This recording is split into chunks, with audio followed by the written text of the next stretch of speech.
Yep. All right, so we're going to go ahead and do the hiatal hernia maneuver here. We're going to contact you right at the xiphoid process. I'm going to stick my thumb right at the bottom of your rib cage, and we're going to grasp on to that stomach. And with Stephanie here, you can often hear the gurgling in the stomach. Yes, so definitely. Let's see if you guys can hear that from...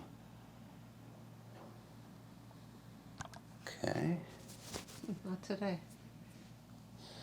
So we're going to do 3 strokes here with her to pull that hernia down.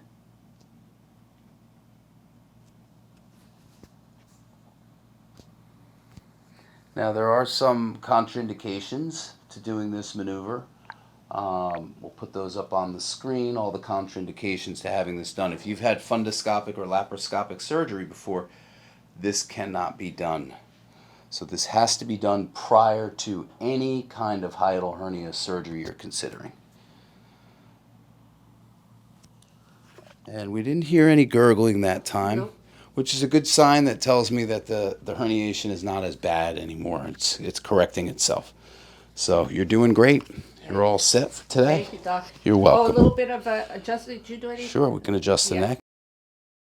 Thank you guys so much. If you got anything from this video, or even if you just like this view of the Empire State Building and the Chrysler Building, give me a like and don't forget to subscribe. Appreciate you guys.